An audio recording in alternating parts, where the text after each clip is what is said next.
funny chair. I'm the lucky guy. I know there's one, and even there was a chair over here that we sat on, and I almost fell on the floor and hit my head. Well, with that being said, thank you so much for coming out.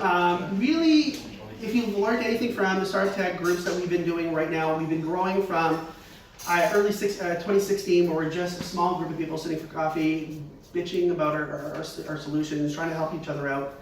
We're at a point right now where we're about 5 different cities. We're a little over 11,000 members, and it's growing at about 150 members a month. Really what we're known for is doing these fantastic chats with these great CEOs of early stage startups that have really cool products. They've gotten traction. They're doing some really cool things that you wouldn't have normally known. We try to showcase local talent from city to city to city, and really to get you guys to know, man, you guys got some kick-ass products and kick-ass talent within your cities. The one thing that we do provide directly for most of our members, and it is free right now to be a member, like you've done directly through Meetup. That's the first way of doing it. Let's say early in summer, we're going to migrate everything over to a little bit more of a structured program and offer you a lot more educational series and services and everything else as we start getting more team leaders in place. What we do right now is in Toronto, typically, and I'll just talk about Toronto, typically we have Mentor Mondays every Monday where we sit down with a mentor. It could be someone who's in finance, someone who's in legal, someone who's in marketing, someone who's in administration, or anything that could really help you guys out. We also do lunch and learn programs where we sit down with some consultants. We have a topic of the day and then we normally discuss. So you can research that. We're trying to bring that directly over to Montreal over the next, I'd say probably by June. And as soon as we get the team leaders in place that are ready to host it, and we get our partnerships put in place, you'll have that. Typically what we offer as well is CTO, CMO, CFO services for most of our members. And really what it's supposed to do is give you a basic roadmap when you're first starting your ideas, if you need. Because I know when we started our first tech, or my first tech company, and when it bombed, one of the things I wish I had was additional resources to give me basic roadmaps. We don't want to be spoon-fed. We didn't want to be told exactly what to do.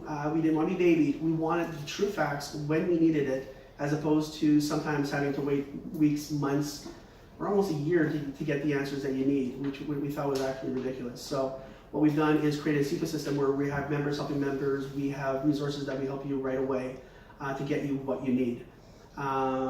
With that being said, I'll jump in before I go into any of our housekeeping kind of duties. I'll introduce directly to our fantastic company today, ShareBee, with Maxim. Thanks for meeting you guys. So Maxim, tell me a little bit I'm more. not that cool, by the way. I'm just average. Average. You got your startup hoodie on. You're all San Francisco style here. Yeah. So tell me a little bit more about your background, and then we're jumping into ShareBee and why ShareBee, and really what you guys are all about. Yeah, so my background, I'm 29 years old, and I quit CJEP to start playing poker online. Your mom must have loved that. No, actually my mom kicked me out, so, I started playing poker online, made a bunch of money, then spent a lot of money, and then I started working as a sales guy for my first real job for a startup that was selling meat. So delivering meat to homes, and so I did that for like 6 months, and then I became COO, and then I was managing every part of operations from sales, logistics, and even customer service. So I learned a lot through this role. We went from 3 employees to like 75 in the span of 2 to 3 years. Oh, wow. Yeah, so it was like my startup, but it wasn't mine because I had no equity. So actually, this is why I quit. I different with the CEO, so I decided to quit and move to a job where I tripled my salary, but I was completely bored. And then after like a few months, I decided, my family was growing, and we need to move into a bigger place. And so I decided to visit some place and stuff. And then I stumbled upon a pretty huge apartment with a double-door garage. And so I was like, I don't really need this garage, but the apartment is great, the neighborhood is great, so what can I do with the garage? Then I started thinking about Airbnb. Nobody would sleep in my garage. So I thought about other industry verticals, and then I remembered I had a super bad experience with storage like a few years back, and then this is when I had the aha moment. Okay. Yeah, so I started some research, and then I built up a deck. I raised 100K from one of my friends, and then I quit my job. Yeah. Fantastic. So tell me a little bit more about why ShareBee. What does the name stand for? So the name is like share for sharing economy. So Yeah. we strive to create an ecosystem where hosts and renters share space. And the B actually stands for because bees in their ecosystem, they optimize the hive, and they're all operationally like perfect. So we wanted to like kind of do a parallel with this. Okay. Yeah. So tell me a little bit more. You're a young family, you found a new place, you're just doing a brand new startup. What's the process in your mind? First of all, going, my God, you have the security working somewhere else. Now you have your growing family, you've got a new place, and you're doing a startup at the same time. I never liked security, to be honest.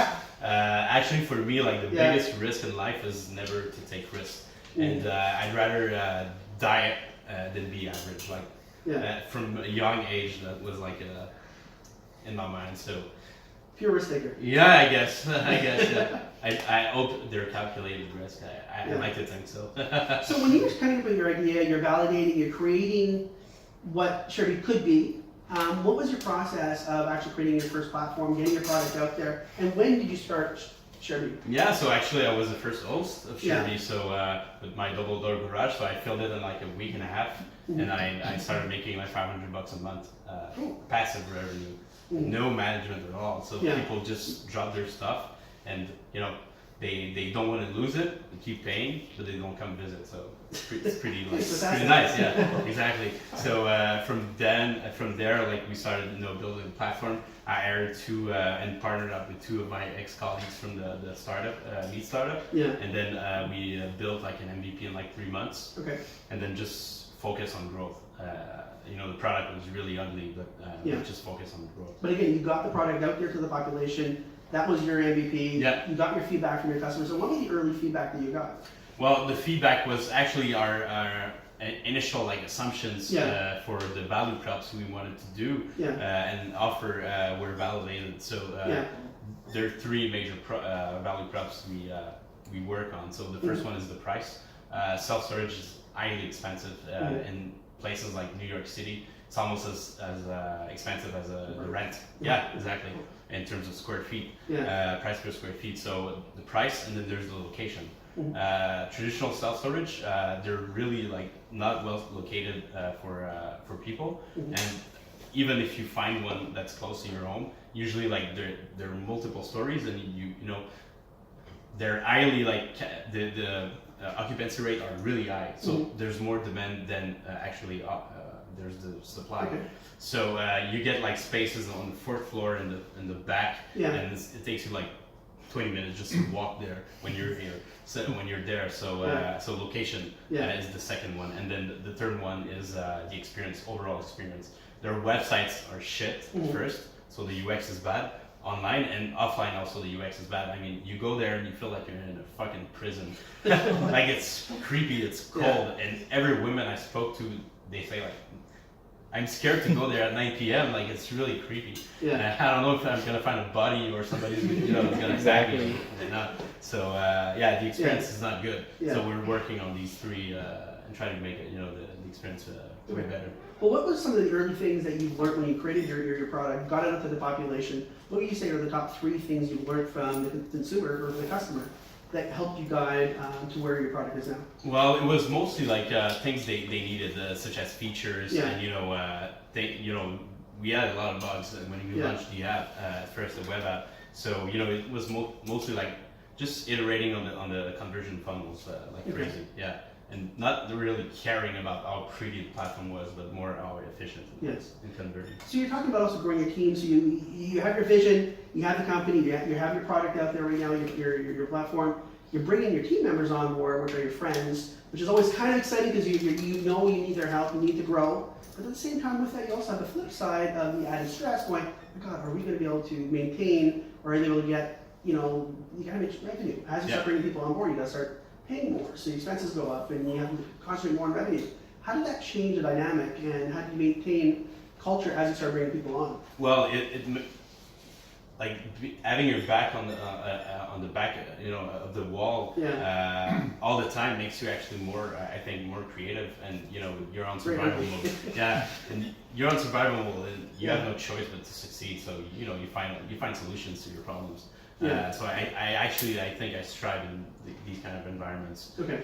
So when it's too dull, I fall asleep. Yeah. So in terms of culture, well, we try to enforce like a culture where typical startup BS, everybody's entrepreneurial, everybody champions the mission and all that stuff. It's when it's said and it's one thing to say it, but it's another thing to do it. Mm-hmm. And I'd rather have somebody do it than just paint it on the wall. Okay. So I try to be that first, and then try to make people lead by example. Fantastic. Well, the one thing I'm really proud of, I saw your success when I first interviewed you guys, and basically got you down for our last event almost a year ago, and now seeing and maintaining and watching you grow over the past year. Seeing that you're on, I think, the public version of the Dragon's Den, you do your pitches. Can you tell us more about your experiences as you're doing your pitch to an audience like that, as opposed to when you're doing it at Founders Fuel or you're doing it at any other location? Yeah, well, so at Dragon's Den, like the play for us was only to get marketing, attention. So I actually had no intention of accepting any deals. Mm-hmm. We did accept a deal on TV, but that was mostly for marketing purposes. Because I didn't want to partner up with these guys. So, when I was on set, like the first thing I felt was like how close we were to the dragons. Like on TV, like it looks like this huge den, it's 2D, but we're almost like you and I, right? So it felt like we're just discussing the product, and I did a pitch for 3 minutes, and then we just started discussing. Okay. Yeah, they're pretty good people. Yeah. So what have you seen are some of the biggest successes you had in the past year that you'd like to share with the members? Yeah, so one of the biggest success that we had was a partnership that we got with the biggest insurer in Canada. So one of the things that's like really important in sharing economy is having an insurance partnership, because one of the issues when you deal with a sharing economy platform is usually, am I insured? Like I'm gonna sleep in somebody's room, I'm gonna rent somebody's car, etc. So we secured a partnership with Intact Insurance. So they insure a goods store, they insure spaces, and they insure the civil liability. So we're the first in North America to have that. So. Fantastic. Yeah. So that's one of your big successes you had in this past year. Yeah, exactly. Yeah. Well, we have an average growth of month to month of 50%. But I negotiated for a year to get that insurance, so for me it's the biggest win, because it's gonna bring a lot of network effects. Yeah. And we're gonna do cross marketing as well. So so it brings you credibility. It helps with the cross marketing. And I guess it's also on the opposite end as well, where they're able to start talking about the successes, they start using you as case studies. Yeah, exactly. And how the sharing economy. Yeah, because on their end, like they want to get a younger image and get ahead of the sharing economy boom. So it's good for them as well. So can you tell us one of the biggest? So we're talking about learning experiences. We're going to talk a little bit about what's positive and what's negative. So what were the biggest lessons you learned when you started up ShareBee? You've done your other startups, you worked for someone, had some good success. What are some of the biggest things that you've learned in this past few years when you launched ShareBee? Well, in terms of specifically in the startup, it's like partner up with people that are as good as you or better than you. Mm-hmm. One of the mistake I did was partnering up with people quickly, and I ended up not being with them anymore. So I'm the sole founder of the company now, but I'm not the kind of guy who wants to be alone and do everything. I know I can't do it alone. So actually I hired a new CTO who's going to be a late co-founder, and we're going to do it together. So I would say that's the biggest thing. And also there's a lot of things, right? Being resilient. I thought I was resilient, but I have 2 kids. And I have a startup as well, so I don't see. Maybe it's because of your youth and your. I look at myself in the mirror, going, "Holy jeez!" Every time it's more gray hair and bigger, deeper. There's makeup for men now. Right? I'm vain, but not that. Just kidding. So, what would you say say are the biggest, because I guess through the process you probably had to make some hard decisions, and you must have had some fuck ups early on. So what would you say are the biggest mistakes you've made that you've tried to the change? I mean, you talked a little bit about partnerships, but was there anything that really stands out going, holy crap, man, I thought the world's going to end, and then all of a sudden you found a solution because your back's against the wall, and then you just proceeded? Yeah, well, back when we were fundraising in the summer 2017, so we managed to raise around 400K at that time from angels and institutional. We needed money, like we were pretty dry. So at that time, like it was an intense time, but I guess I always try to, put fire under my ass, I would say, and I do the same for my team, like keep that sense of urgency, because you can't be comfortable at a startup. You just can't. Even when you raise some money, it's always day one, as Jeff says. Yeah. So So as soon as you raise it, your runway is going to be, and then you got to make sure, oh God, I can't run. So you're constantly, I think I'm looking like a few years ahead. Like what's happening now is nothing compared to what's going to be happening. So I try to make decisions based on that. Okay.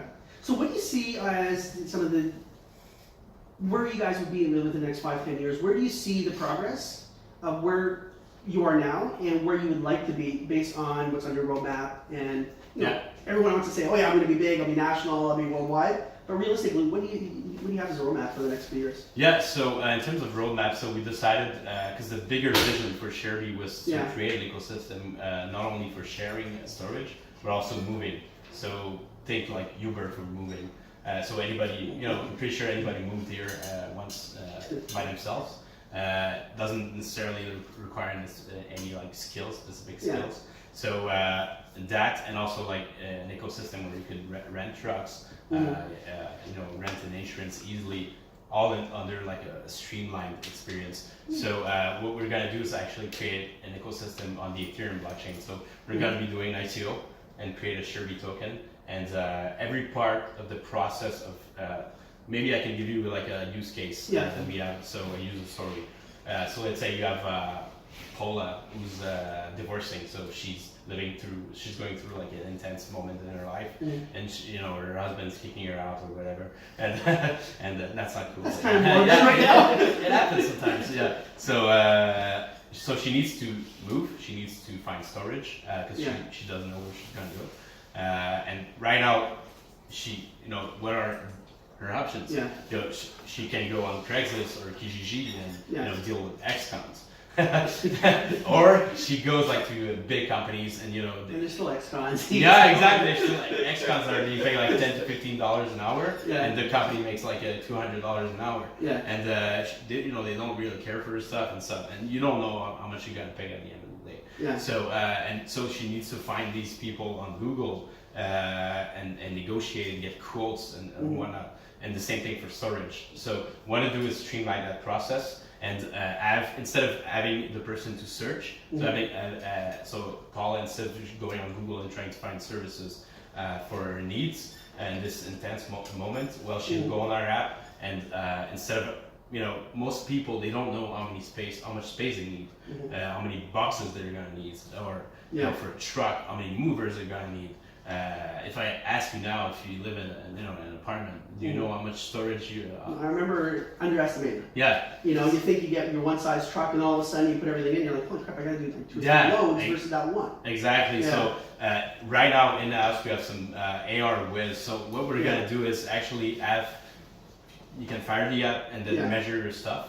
With the AR kit, and then we'll fetch exactly how many spaces you need, how much spaces you need, how many movers you need, and so instead of being like a pull mechanism, it's going to be a push mechanism. We're going to present the person with exactly what she needs, and she just needs to press a button.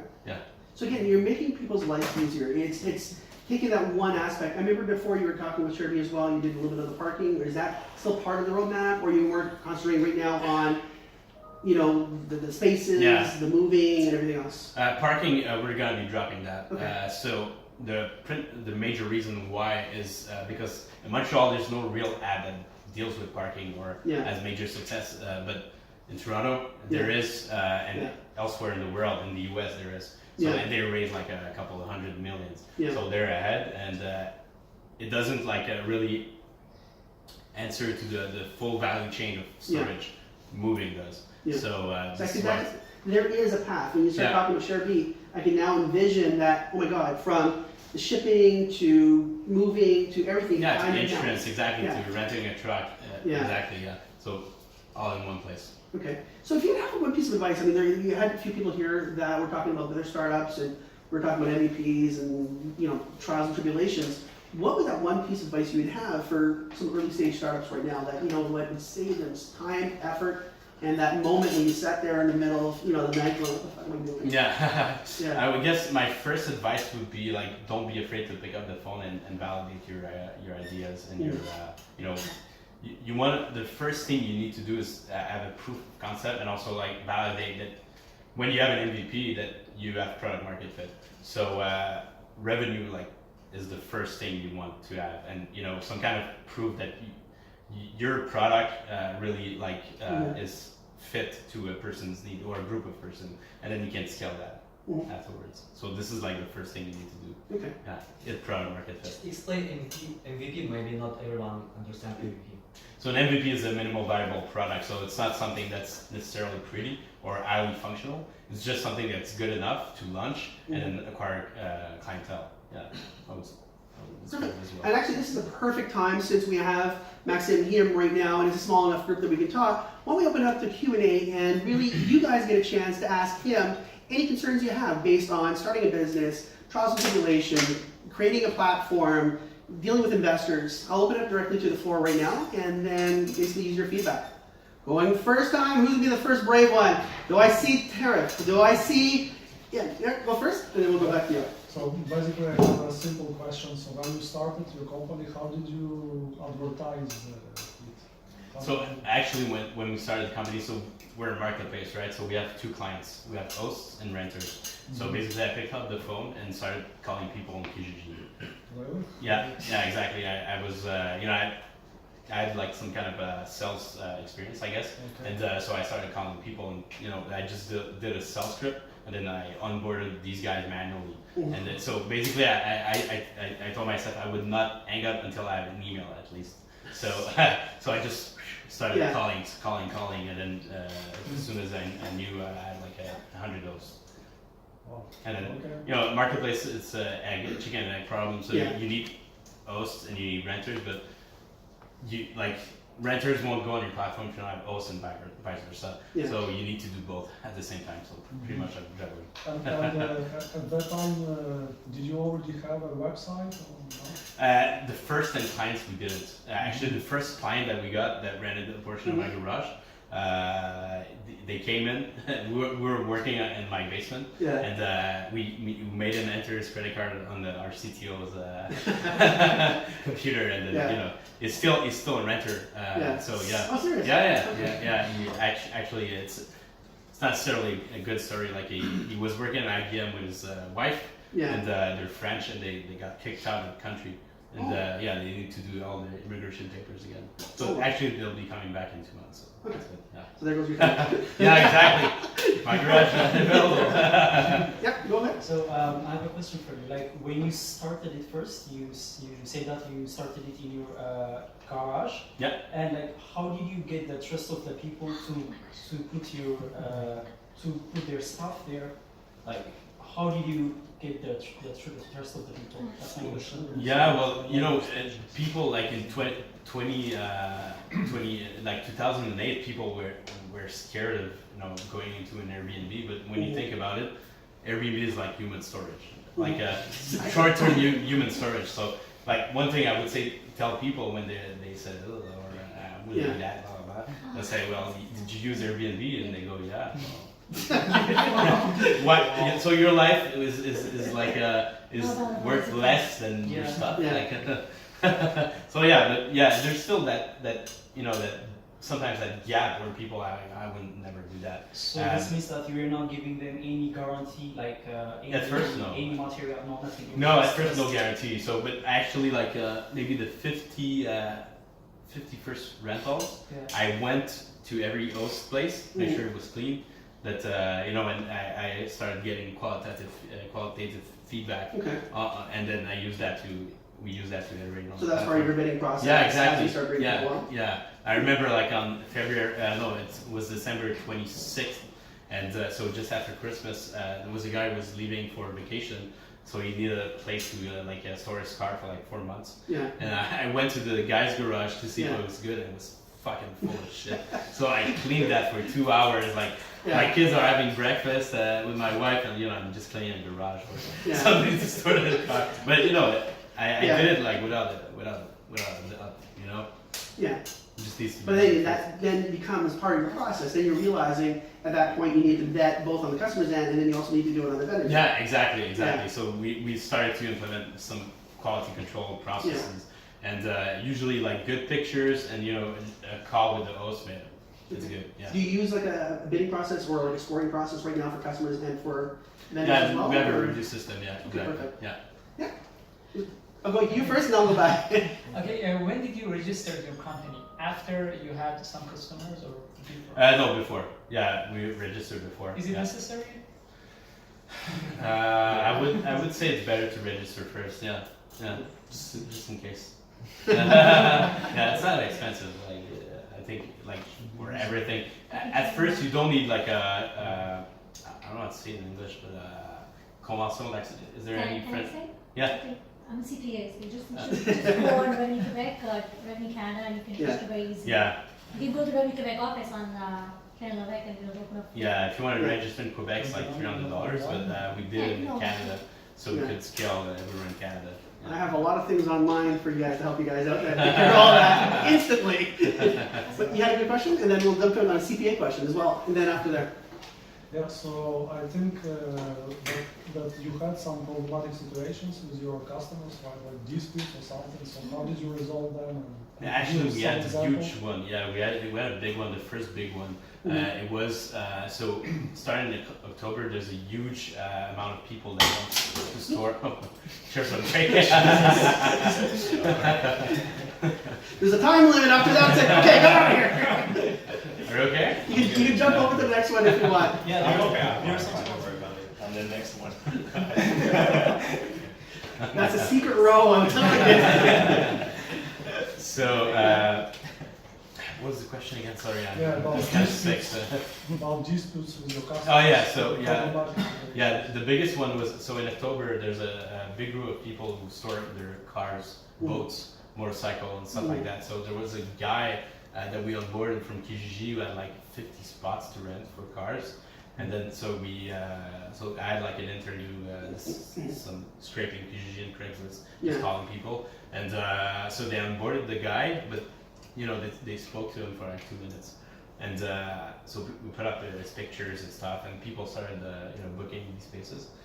And then, like, there's one guy who goes there, and he calls us. So he's there. It's like, well, there's nothing. Like, it's like just like a Field of yeah, it's a nothing. field of nothing. It's Yeah. like, what's happening? So we're like, okay. So we call the host, and so Yeah. he says, yeah, it's just a little bit further.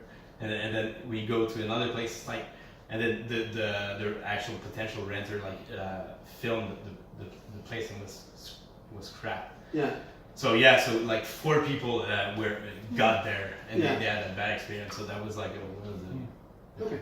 biggest. And then so we're like this for me is like red alert. So like Yeah. I started to go on the phone and we partnered up with actually a company that did car storage.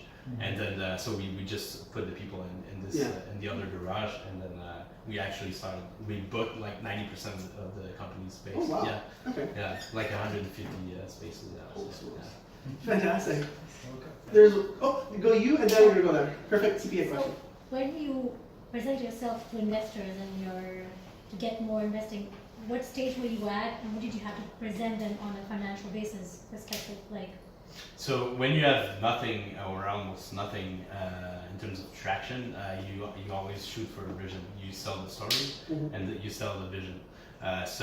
You also like the team and your past experience is also like a huge plus. So if you can create a nice story around that, so the team, the vision, and maybe some kind of personal experience that made you start the company, something like that. So at first you have to sell that, so the big dream, and then afterwards you just, you know, you can't really like start always be selling and faking it till you make it. Like sometimes, so you gotta concentrate on growing your key metrics, and then you just sell that. Yeah. So you don't have to present any financial. Well, you know, revenue growth month to month, so MRR, monthly recurring revenues. The metrics we used mostly were amounts of space, so number of spaces on the platform, number of rentals, number of total transactions, total GMV. So this is like revenue plus the total amount of money that's being moved on the platform, and you know, mostly that. Yeah. So when you first doing that, just add on to that, how do you evaluate your business? Where was your evaluation to go in and doing your pitch so you can actually get the right money Like back? to be honest, like the valuation of a business is Yeah. pretty like speculative. Well, especially yours, Yeah, there's no yeah, real benchmark yeah. to really go Yeah, by. exactly. You So, couldn't yeah. say that, oh my God, we're like Uber or we're like Exactly. the Airbnb Yeah. and use that as a platform. Yeah, so it's, I would say like it's pretty much like anybody's guess what's the value is. You know, you have some 100K or 200K in revenue or sales, and you know you can't really like based on that you cannot really put a value in the company. So it's still mostly like the dream, the traction. So you need to keep the traction. You need to keep it growing, and that usually gets the investor excited. Yeah, just talk about at the very beginning when you know money's kind of tight. You just mentioned you start out with a 100K investment. Where is that money going to? What are you prioritizing? Is it just your MVP at this much, or were you focusing really on marketing, or where was your budget going? Yeah, so most of the budget was going to so we were three. I was CEO. We had a CTO and a CMO, and the CTO and the CMO couldn't like not be paid. So you know, it was like small salaries at first, and then you know all the startup costs that you can have, so legal costs, and then we started like testing marketing channels, and so we were putting like 500 here, 500 there, iterating on this. So it was mostly this. I was bootstrapping previous because I just my wife gave birth to our second son, and so I was receiving like 70% of my previous salary. So I lived on that for and the money I was making from my garage for like a year, and then I bootstrapped for another 6 months before getting my So you didn't take a salary for the first year and a half. Right? Yeah. Cool. And just second question, Brian, when you took a look at doing the startup, did you have what did you see as your competitors when you were going into it? Did you just see none? Yeah, we there were a few startups that were doing this idea, this product.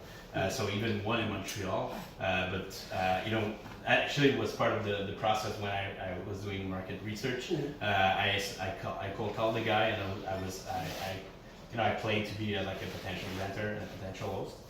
Just you know, getting information from the guy, and Being inspired. yeah, exactly.